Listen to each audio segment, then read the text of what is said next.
Good morning student. आज के इस टॉपिक में हम लोग पिट्यूटरी ग्लैंड के हैंड रिटन डायग्राम से स्टार्ट करेंगे और different types of hormone pituitary से जो सिक्रीट होते हैं उसके बारे में डिस्कस करेंगे। जैसे कि इस डायग्राम में हम लोगों ने मेंशन किया हुआ है, पहला हाइपोथैलेमस, हाइपोथैलेमस के बाद ये स्टैक लाइक स्ट्रक्चर जो कि एंटेरियर, मिडिल और पोस्टेरियर पिट्यूटरी को ज्वाइन करता है। मिडिल वाले पार्ट को, दैट इज ये जो स्टैक लाइक स्ट्रक्चर है, इसे इनफंडिब्यूलम कहते हैं। ये पोस्टेरियर लोब ऑफ पिट्यूटरी है और इनफंडिब्यूलम और पोस्टेरियर पिट्यूटरी लोब दोनों को मिलाकर के क्या कहते हैं? न्यूरोहाइपोफाइसिस कहते हैं। जबकि मिडिल लोब और एंटेरियर लोब को मिला करके एडिनोहाइपोफाइसिस कहते हैं। जैसे कि हम लोगों ने लास्ट क्लास में देखा था, neurohypophysis that is nerves, hypophysis under growth, adeno मतलब gland, hypophysis means under growth. इस जगह पे हमें दो चीजें डिस्कस करना है। पहला दैट इज पार्स ट्यूबेरालिस और दूसरा पार्स सिनेरेरियम। अब ये सिनेरेरियम बेसिकली सी से भी स्टार्ट होता है, एस से भी स्टार्ट होता है, तो आप ऑब्जर्व कर लीजिएगा।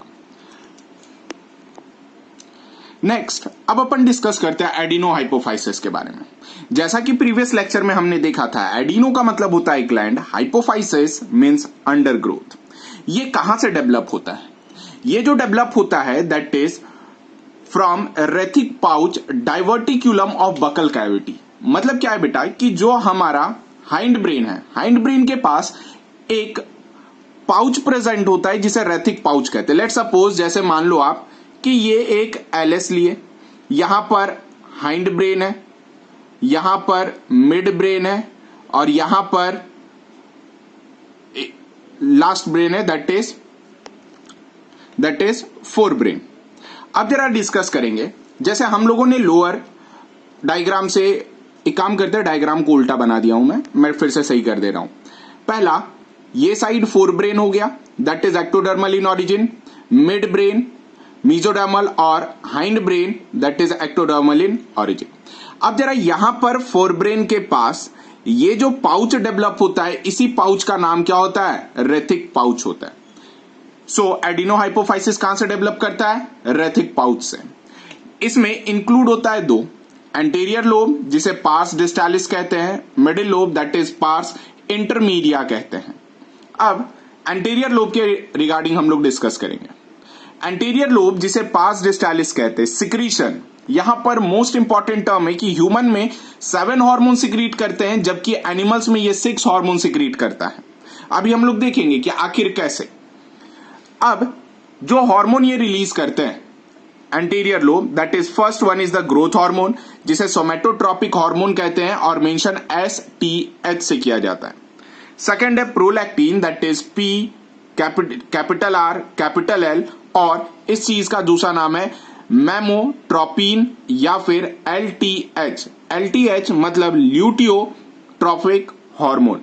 Next adrenocorticotropic hormone that is commonly known as ACTH। D1 that is thyroid stimulating hormone. Next follicular या फिर follicle stimulating hormone that is FSH। Next luteinizing hormone commonly known as what? LH. And next one that is intermedian और melanocyte stimulating hormone। अब जरा यहां पर देखेंगे, जैसे हमने बताया कि ह्यूमन में तो 7 हार्मोन और एनिमल में 6 हार्मोन। अब रहा बात कि माना ऐसा जाता है कि ह्यूमन का जो मिडिल लोब है, मिडिल लोब बेसिकली ह्यूमन में एब्सेंट होता है और माना ऐसा जाता है कि ये जो मिडिल लोब होता है एंटीरियर लोब के साथ फ्यूज हो जाता है। सो यही कारण है कि ये जो आप हार्मोन देख रहे हो, टोटल कितना? तो आप टोटल 7 हार्मोन्स देख रहे हो। तो यही 7 हार्मोन्स ह्यूमन में आते हैं और जबकि एनिमल्स के बारे में बात करें तो उसमें मिडिल लोब क्या रहता है? प्रेजेंट होता है। दैट्स वाई इंटरमीडियंस और मेलेनोसाइट स्टिमुलेटिंग हार्मोन अलग से सिक्रीशन होता है by the help of middle lobe. Next अब अपन यहां पर TS देखेंगे।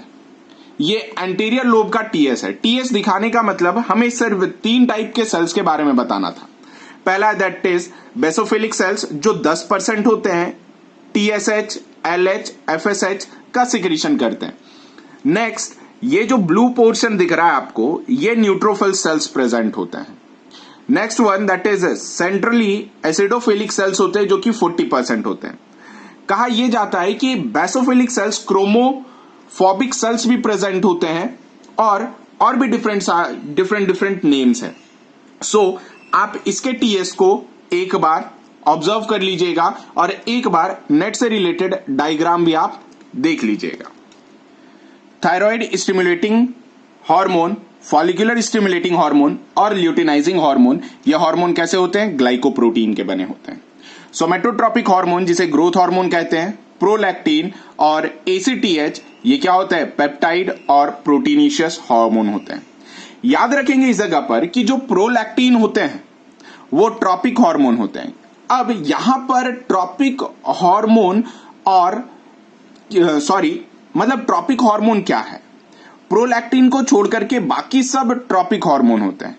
अब जरा समझिएगा, ट्रॉपिक हार्मोन वो हार्मोन को कहते हैं जो सिक्रीट होने के बाद एक एंडोक्राइन ग्लैंड से सिक्रीट होंगे और दूसरे एंडोक्राइन ग्लैंड को स्टिमुलेट करेंगे, तो उस टाइप के हार्मोन को ट्रॉपिक हार्मोन कहते हैं। जबकि प्रोलैक्टिन ऐसा कोई काम नहीं करता है। प्रोलैक्टिन पिट्यूटरी से रिलीज होता है और सीधे वो मेमोरी ग्लैंड पे जाता है, जबकि मेमोरी ग्लैंड जो है अपना, वो बेसिकली क्या है? एक एक्सोक्राइन ग्लैंड है जिसका काम होता है सिर्फ और सिर्फ मिल्क का सिक्रीशन करना, नथिंग एल्स। नेक्स्ट, इस जगह पे अपन एंटीरियर लोब का सबसे फर्स्ट हार्मोन के बारे में डिस्कस करेंगे। First one that is growth hormone. Growth hormone को सोमेटोट्रॉपिक हार्मोन भी कहते हैं और इसके इफेक्ट, पहला, ये अगर ग्रोथ हार्मोन का सिक्रीशन होगा तो बोन के इलॉन्गेशन को प्रमोट करेगा, माइटोसिस इंक्रीज करेगा, जिसके वजह से नंबर ऑफ सेल्स इंक्रीज हो जाएंगे विसरल ऑर्गन पे, यानी विसरल ऑर्गन के ग्रोथ को भी जनरली क्या करवाता है? प्रमोट करता है आपका growth hormone. Next, growth hormone stimulate करता है मसल्स और कार्टिलेज के ग्रोथ को भी। अब next one that is the effect. Effect के बारे में देखा जाए, इफेक्ट ऑफ मेटाबॉलिज्म, यानी पहला है फैट्स। फैट्स में क्या इंक्रीज करवाएगा? ये लाइपोलाइसिस इंक्रीज करवाएगा। लाइपोलाइसिस का मतलब ये होता है कि फैट्स का ब्रेकडाउन करेगा और उसी फैट से एनर्जी प्रोड्यूस करेगा, क्योंकि हम लोग जानते हैं कि जब एक्सेस कार्बोहाइड्रेट्स हम लोग ले लेते हैं तो वो कार्बोहाइड्रेट्स कन्वर्ट किस में हो जाता है? फैट्स में कन्वर्ट हो जाता है। सो ग्रोथ हार्मोन क्या करेगा? उस फैट को ब्रेक डाउन करेगा और उससे एनर्जी प्रोड्यूस करेगा। मतलब कि लाइपोलाइसिस और फैट का ब्रेकडाउन इन्फ्लुएंस होता है अंडर किसके? ग्रोथ हार्मोन के, जिससे कि पहले तो फैट्स एनर्जी के लिए इस्तेमाल किया जाता है other than carbohydrates and protein. ये ध्यान रखिएगा। ये बहुत बार क्वेश्चन भी पूछा गया है कि अगर ग्रोथ हार्मोन बॉडी में इंक्रीज कर देते या फिर ग्रोथ हार्मोन का सिक्रीशन या फिर ग्रोथ हार्मोन के डोज हम लोग बॉडी में इंजेक्ट करते तब क्या होगा? तब क्या करेगा कि वो फैट का यूटिलाइजेशन कर देगा और उससे एनर्जी प्रोड्यूस कर देगा, जबकि कार्बोहाइड्रेट्स और प्रोटीन अनअफेक्टेड रहेंगे। सेकंड, कार्बोहाइड्रेट्स, ये क्या करेगा? डिक्रीज करेगा use of glucose for energy और कंजर्व क्या करेगा? कार्बोहाइड्रेट्स, और वो भी किसका? ग्लाइकोजन, और जो कि ये क्या कह सकते हैं अपन? डायबेटोजेनिक हार्मोन कहते हैं। नेक्स्ट आता है दैट इज द प्रोटीन। ये इंक्रीज करेगा अपटेक ऑफ प्रोटीन, मतलब कहीं ना कहीं Uptake of amino acid increase हो गया सेल से। कहां? वो भी लीवर और मसल्स में। और जैसे ही लीवर और मसल्स में अपटेक इंक्रीज हो जाएगा एमिनो एसिड का, तो इसके वजह से जनरली क्या होगा? बॉडी में मसल्स का फॉर्मेशन करेगा, जिस चीज को प्रोटीनिशियस फॉर्मेशन कहते हैं, और ये क्या करेगा? Help in protein formation. Next that is disease. अब ग्रोथ हार्मोन से रिलेटेड कौन कौन से डिजीज हो सकते हैं? बेसिकली किसी भी हार्मोन का डिजीज उसी समय ऑनसेट होगा जब उसकी सिक्रीशन घट जाएगी, आइदर उसकी सिक्रीशन बढ़ जाएगी। तो पहला अपन लेस सिक्रीशन पे डिस्कस करेंगे, यानी disease due to hyposecretion of somatotropic hormone. अगर चिल्ड्रन रहा तो डॉर्फिज्म होगा। क्या होगा? डिफेक्ट इन पिट्यूटरीज में होगा। उस चीज को अपन एटिलियोसिस कहते हैं। एटिलियोसिस में, जिसमें क्या कहते हैं? बोन के जो लेंथ होते हैं वो क्या हो जाते हैं, डिक्रीज हो जाते हैं। और यही प्रोड्यूस करता है मिड गेट्स। मिड गेट्स को अपन बौने लोग कहते हैं, या फिर जिनकी हाइट कम होती है, जैसे सर्कस क्लाउन के, यानी सर्कस के जोकर के जैसे। याद रखिएगा, ये जो मिड गेट्स होते हैं फिजिकली और मेंटली नॉर्मल होंगे, लेकिन सेक्सुअल मैच्योरेशन जो होगा वो क्या होगा, डिलेड होगा। यानी नॉर्मल जैसे फीमेल की प्यूबर्टी 11 ईयर्स पे अटेंड होती है और मेल का प्यूबर्टी 14 ईयर्स पे अटेंड होता है, जबकि मिडगेट्स का टाइम ड्यूरेशन हो सके इंक्रीज हो सकता है। यानी 11 ईयर्स में ना होकर के 12 और 13 ईयर्स में जाकर के वो अपना प्यूबर्टी को अटेन करे। ये चीज होते हैं। नेक्स्ट आता है दैट इज द एडल्ट में। एडल्ट में जिस चीज को अपन साइमंड्स डिजीज कहते हैं, साइमंड्स डिजीज में क्या होता है कि प्रोटीन सिंथेसिस घट जाता है। अगर प्रोटीन सिंथेसिस घट गया तो कहीं ना कहीं मसल्स में वीकनेस आ जाएगा, और मसल्स में वीक आ जाएगा तो बॉडी फ्रेजाइल हो जाएगा। अल्टीमेटली फीमेल में देखा जाता है कि लैक्टेशन डिक्रीज हो जाता है, यानी जो प्रॉपर फीडिंग अपने बेबी को करवाना होता है वो फीमेल करवा नहीं पाती है। उस डिजीज को अपन क्या कहते हैं, साइमंड्स डिजीज कहते हैं, जो कि ग्रोथ हार्मोन के कम सिक्रीशन होने के वजह से होता है। Next that is due to hyper secretion. Hyper का मतलब आप जानते हो, दैट इज द मोर, यानी ज्यादा सिक्रीशन हुआ तब क्या होगा। जैसे चिल्ड्रन में गाइगेंटिज्म आ जाएगा। गाइगेंटिज्म में क्या होगा कि bond length of hand and leg increase हो जाएगा और बॉडी इम्बैलेंस हो जाएगा, यानी वो बहुत ही बड़ा दिखना शुरू हो जाएगा। एडल्ट का एग्जाम्पल है कि अगर एडल्ट में ग्रोथ हार्मोन, या फिर एडल्ट कह लीजिए या फिर एडोलेसेंस कह लीजिए, उसमें जो डिजीज होगे उसे एक्रोमैगली कहेंगे। गोरिल्ला अपीयरेंस होगा, यानी शरीर गोरिल्ला के जैसा दिखेगा। Excess enlargement of bone of faces, vertebral column, forelimbs, even chin वगैरह भी इंक्रीज हो जाता है। और इस affected person develop osteoarthritis, gynaecomastia. Gynaecomastia का मतलब होता है कि मेल में ब्रेस्ट का एनलार्जमेंट हो जाएगा, मतलब मेमरी ग्लैंड एनलार्ज हो जाएगा। आइदर हिरसुटिज्म होगा, जिसे अपन क्या कहते हैं, presence of coarse hair and pigmented hair on chest and back, यानी बैक और चेस्ट पर काफी डेंस घने बाल होंगे, लेकिन हेयर भी कैसे होंगे, पिगमेंटेड हेयर होंगे। उस चीज को हिरसुटिज्म कहते हैं। ग्रेट खली एग्जाम्पल है अपना एक्रोमैगली का। नेक्स्ट है सेकेंड हार्मोन ग्रोथ के बाद, that is the prolactin. Prolactin denoted form PRL, इसे ऑल्सो नोन एज ल्यूटियोट्रोपिक और लैक्टोजेनिक एंड मेमोट्रोफिन हार्मोन कहते हैं। आखिर क्यों कहें, कारण ये तो स्टिमुलेट करता है मेमरी ग्लैंड को। मेमरी ग्लैंड के पास एक मसल्स होता है पेक्टोरिस मेजस। पेक्टोरिस मेजस को स्क्वीज करवाने में और एल्वियोली को कॉम्प्रेस करवाने में और स्क्वीज करवाने में प्रोलैक्टिन हेल्प करता है, जिसके वजह से मेमरी ग्लैंड में मिल्क का सिंथेसिस भी इंक्रीज होगा और साथ साथ मिल्क बाहर भी निकलेगा। मिल्क बाहर निकलने के लिए दूसरे हार्मोन भी रेस्पॉन्सिबल होते हैं। सो ये क्या करेगा, stimulate mammary gland for the milk synthesis और लैक्टेशन, दैट इज द गैलेक्टोपोएसिस। खास करके मिल्क सिंथेसिस में इसका मोर रोल होता है। Next C, that is adrenocorticotropic hormone, जिसे ACTH कहते हैं। इसके सिक्रीशन एक्सेलरेट करते हैं cortex part of adrenal gland. Cortex part of adrenal gland का मतलब कि अगर ACTH सिक्रीट होगा तो जो हमारा एड्रिनल ग्लैंड किडनी के ऊपर प्रेजेंट होता है, उसके कॉर्टेक्स रीजन में कॉर्टिकॉइड का सिक्रीशन को बढ़ाया जा सकता है by the help of ACTH। ACTH में मेनली जो इंक्रीज करता है कॉर्टेक्स रीजन से, दैट इज ग्लूकोकॉर्टिकॉइड। नेक्स्ट आता है कि ये ह्यूमन के बॉडी में मेलेनिन पिगमेंट का रेगुलेशन करता है। Next one that is thyroid stimulating hormone. ये बहुत ही इंपॉर्टेंट हार्मोन है और ये हार्मोन थायराइड के स्टिमुलेशन के लिए सबसे ज्यादा इंपॉर्टेंट रोल प्ले करता है, जिससे कि अपन कह सकते हैं थायरॉक्सिन का। जैसे इस चीज का नाम थायरोट्रॉपिक हार्मोन TTH भी कहलाता है। यह थायराइड ग्लैंड को स्टिमुलेट करता है ताकि थायरॉक्सिन को सिक्रीट कर सके, और प्रमोट करता है किसका, आयोडीन का यूटिलाइजेशन। क्योंकि आपको पता है अगर आयोडीन यूटिलाइज नहीं होगा तो थायराइड ग्लैंड थायरॉक्सिन का सिक्रीशन नहीं करेगा। अगर थायरॉक्सिन का सिक्रीशन नहीं हुआ तो हमें सेवरल डिजीज और डिसऑर्डर होने के चांसेस बन जाएंगे। डिजीज में जैसे कि आप जानते हो गॉइटर, उस टाइप के डिजीज होने के चांसेस बनते हैं। सिक्रीशन याद रखिएगा, secretion of thyroid stimulating hormone stimulate करता है किससे, by the help of thyrotropin releasing factor, जो कि हाइपोथैलेमस सिक्रीट करता है। यह बहुत ही इंपॉर्टेंट क्रेडेंशियल्स है जिस चीज को आपको याद रखना है कि ये इसका सिक्रीशन थायरोट्रोपिन करता है, जो कि थायरोट्रोपिन रिलीजिंग फैक्टर वो भी किसका, हाइपोथैलेमस का।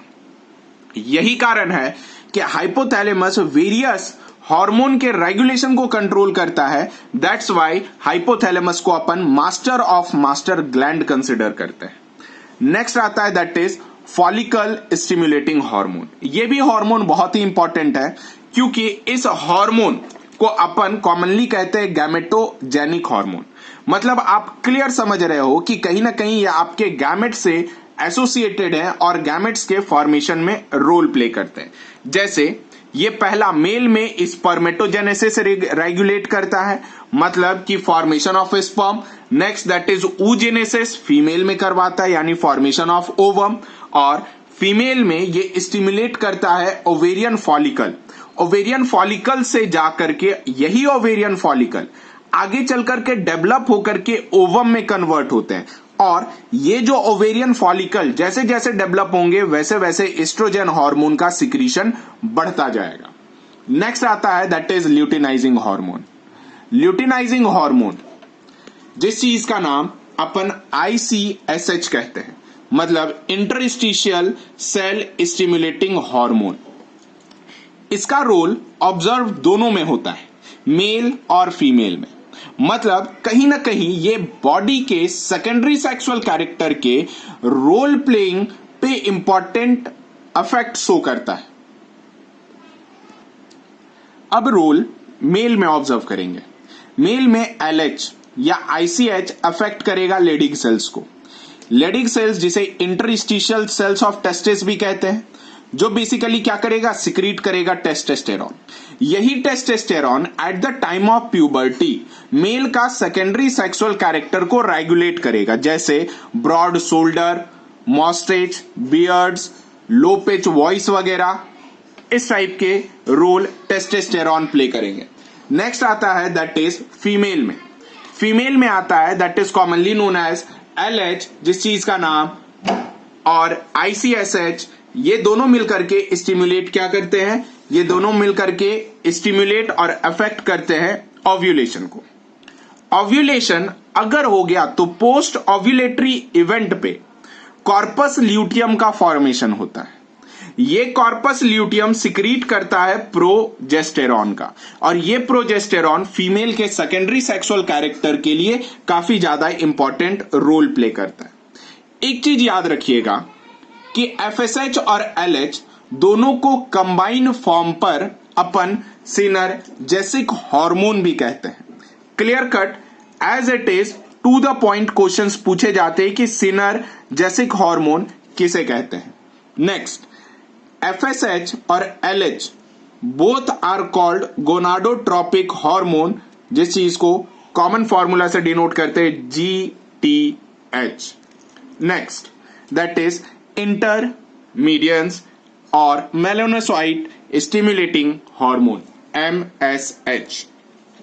अब जरा देखें, मेलानोसाइट स्टिमुलेटिंग हार्मोन और इंटरमीडियंस दोनों डिफरेंट है। बहुत बुक्स इन दोनों को डिफरेंट बताता है, लेकिन कुछ बुक्स इसे सिमिलर बताता है। सिमिलर बताने के पीछे भी कारण यह है क्योंकि जो भी स्टडी ह्यूमन के रेस्पेक्ट में की जाती है, लेकिन बहुत सारे बुक पूरे एनिमल किंगडम के वर्टिब्रेट्स के रिगार्डिंग स्टडी की जाती है, और मैं वर्टिब्रेट्स के रिगार्डिंग इन दोनों हार्मोन को एक्सप्लेन करूंगा और बाद में जाकर के दोनों हार्मोन को सेम कंसिडर करवाऊंगा। पहला इंटरमीडियंस के बारे में हम लोग डिस्कस करते हैं। ये सिक्रीट होता है फिशेस, एम्फीबियंस और रेप्टाइल्स में। कॉज करता है darkening of skin bye dispersing pigmented sales, यानी स्किन का कलर डार्क करने में मदद करता है।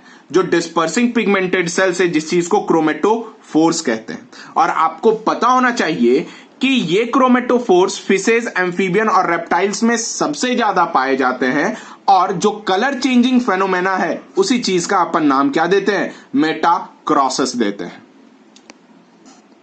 Next, melanocyte stimulating hormone. ये सिक्रीट होता है बर्ड्स और मैमल्स में। कॉजेज क्या करता है? Darkening of skin bye synthesis of more melanin, यानी मेलेनिन का सिंथेसिस ज्यादा करेगा, जिसके वजह स्किन क्या हो जाएगा? डार्कन हो जाएगा। ये दूसरा काम करता है causing dispersal of melanocyte, melanocyte के डिस्पर्सल पे भी रोल प्ले करता है। याद रखिएगा, यहां पे मैंने स्टार देकर के समझाया है।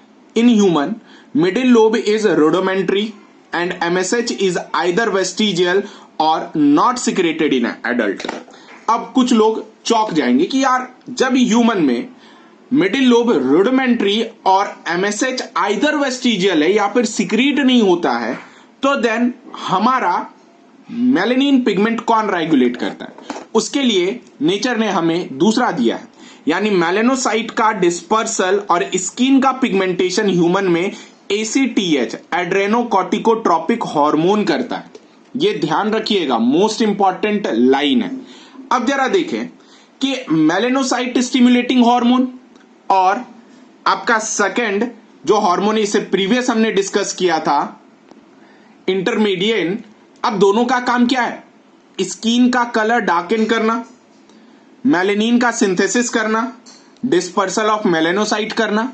यही कारण से इंटरमीडियन और मेलेनोसाइट स्टिमुलेटिंग हार्मोन जो भी ह्यूमन फिजियोलॉजी के बुक होते हैं, उसमें दोनों को एक बताया जाता है। Next, neurohypophysis. न्यूरोहाइपोफाइसिस कहते किसे है?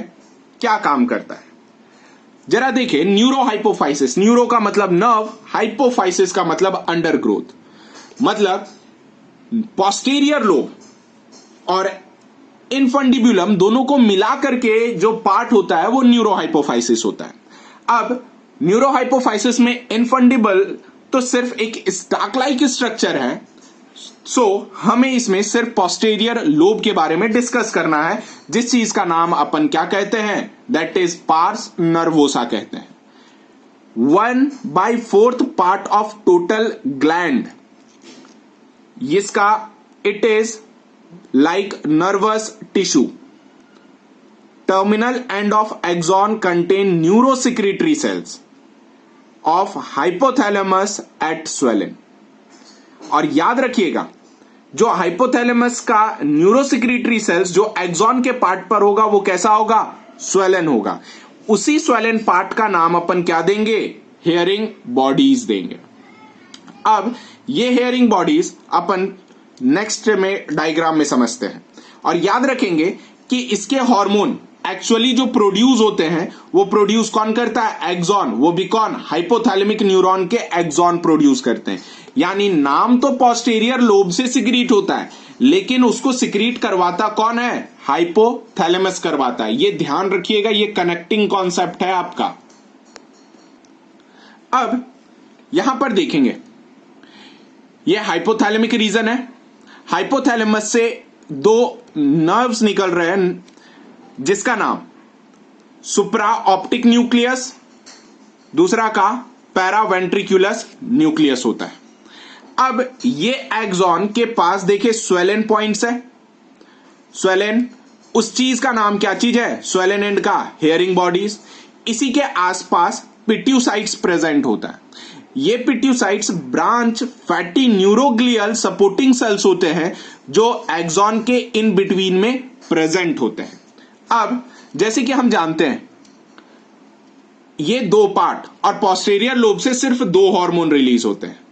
पहला वेसोप्रेसिन या फिर एंटी डायूरेटिक हार्मोन, जो कहां से? सुप्रा optic nucleus of hypothalamus promote करता है इसका सिक्रीशन को।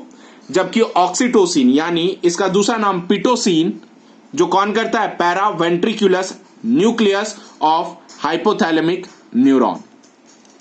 नेक्स्ट ऑक्सीटोसिन और पिटोसिन के बारे में डिस्कस करेंगे। Oxytocin small peptide of 9 amino acid का होता है, जबकि ये क्या कॉज करवाता है, कॉन्ट्रैक्शन ऑफ स्मूथ मसल्स और मेमोरी ग्लैंड एंड यूटेरस का। मतलब कि जो स्मूथ मसल्स मेमोरी ग्लैंड में होंगे और यूटेरस में होंगे उसके कॉन्ट्रैक्शंस में हेल्प करता है।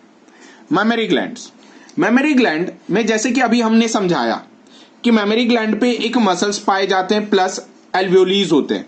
उस एल्वियोली में यानी मेमोरी लॉब्यूल्स के अंदर बेसिकली मिल्क प्रोड्यूस होता है। जैसे ही ऑक्सीटोसिन फर्स्ट टाइम पे मैं बता रहा हूं, जब बच्चा पार्चुरेट होता है यानी बच्चा बर्थ होकर के बाहर आता है, तो उस समय ऑक्सीटोसिन दोनों जगह रोल प्ले करता है। यूटेरस में पहला तो कॉन्ट्रैक्ट करेगा स्मूथ मसल्स ऑफ यूटेरस, जिसे लेबर पेन कहते हैं। जैसे ही कॉन्ट्रैक्शन स्टार्ट होगा तब लेबर पेन ऑनसेट होगा। यही लेबर पेन ऑनसेट होने के वजह से बेसिकली क्या करेगा, स्मूथ मसल्स यूटेरस का और कॉन्ट्रैक्ट होगा और अल्टीमेटली बर्थ ऑफ बेबी होगा, जिस चीज को अपन पार्चुरेशन के नाम से जानते हैं। और यही कारण है कि बर्थ ऑफ बेबी के वजह से ऑक्सीटोसिन को बर्थ हार्मोन भी कहते हैं। अब जरा देखोगे कि जैसे ही बच्चे का जन्म हो गया तो अब ये ऑक्सीटोसिन मेमोरी ग्लैंड पे भी लगेगा, क्योंकि जैसे ही बच्चे बाहर आ गए अब उसमें उसे मिल्क पीने की जरूरत पड़ेगी, क्योंकि मिल्क में उस समय का जो एंटीबॉडीज प्रेजेंट होता है, जो बॉडी बच्चे के लिए इम्यूनिटी का और इम्यून एजेंट के जैसा काम करता है, जिससे कि बच्चे की इम्यूनिटी को बिल्डअप करवा सके और बढ़ा सके। ये ऑक्सीटोसिन सीधे मेमोरी ग्लैंड पे जाता है, मेमोरी ग्लैंड के स्मूथ मसल्स को कॉन्ट्रैक्ट करता है, एल्वियोली पैक्टोरिस मेजर्स को, और फाइनली मिल्क को सिक्रीट करवाता है। यही कारण है कि इसका नाम क्या पड़ा, मिल्क लेट डाउन फैक्टर पड़ा। ये फर्स्ट टाइम की बात कर रहा हूं मैं, first time. Next that is anti diuretic hormone या फिर वेसोप्रेसिन या फिर पिटरेसिन। ये एक्चुअल में कंस्ट्रिक्शन करता है ब्लड वेसल्स को, यानी ब्लड वेसल्स का डायमीटर को कम करेगा और फाइनली ब्लड प्रेशर को इंक्रीज करवाएगा। स्टिमुलेट करेगा reabsorption of water and electrolyte. कहां से, तो DCT collecting duct of nephron, और रिड्यूस क्या करेगा, loss of H2O through the urine. मतलब कि कलेक्टिंग डक्ट नेफ्रॉन्स का और डीसीटीज पे वाटर और इलेक्ट्रोलाइट को बार बार रीएब्सॉर्ब करेगा, जिससे कि जो एक्सेस वाटर और इलेक्ट्रोलाइट हमारे यूरिन के साथ बॉडी से बाहर जा रहा था वो क्या करेगा, कम होना शुरू होगा। इसी क्राइटेरिया को अपन क्या कहते हैं, डायूरेसिस कहते हैं, और इसी के वजह से इस चीज का नाम क्या पड़ गया, एंटी डायूरेटिक हार्मोन पड़ गया, दैट इज एडीएच। अगर हाइपोसिक्रीशन एडीएच का हो जाए तो उस पर्सन में एक डिजीज ऑनसेट होगा जिसका नाम डायबिटीज इंसिपिडस होगा। डायबिटीज का मतलब होता है एक्सेस यूरिन और इंसिपिडस का मतलब होता है टेस्टलेस यूरिन, यानी उसके यूरिन में जो एक प्रॉपर अमाउंट ऑफ इलेक्ट्रोलाइट और आयंस होने चाहिए वो नहीं होते हैं। नेक्स्ट, हाइपोसिक्रीशन ऑफ एडीएच का कैरेक्टराइज क्या होगा, सबसे पहला पॉलीयूरिया होगा, मतलब यूरिनेशन फ्रीक्वेंट होगा और रेगुलर टर्म से ज्यादा होगा। डाइल्यूटेड यूरिन होगा, डिहाइड्रेशन होगा, एक्सेसिव थर्स्ट जिसे पॉलीडिप्सिया कहते हैं, यानी पानी पीने की परेशानी रहेगी और ज्यादा पानी पीने का मन करेगा, ब्लड प्रेशर लो हो जाएगा जिसे हाइपोटेंशन कहते हैं, और सेवरल चीज होगा। एडीएच सिक्रीशन जो डिक्रीज होता है वो कुछ फैक्टर्स के वजह से होते हैं। बेसिक फैक्टर्स है कि टेम्परेचर घट गया तो एडीएच घट जाएगा, और एडीएच घट गया तो बंदे को तो यूरिनेशन फ्रीक्वेंट आनी शुरू हो जाएगी। यही कारण है कि जिस क्लासरूम में एसी का टेम्परेचर ज्यादा कम कर दिया जाता है उसमें बच्चे का यूरिनेशन फ्रीक्वेंट हो जाता है। नेक्स्ट, अगर कॉफी और टी का कंजम्पशन अपन ज्यादा कर देंगे और अल्कोहल एक्सेस इस्तेमाल करना शुरू करेंगे तब जाकर के अपना एडीएच का सिक्रीशन कम होगा और वो बंदा में बेसिकली क्या रहेगा, पॉलीयूरिया का कंडीशन ऑब्जर्व होगा।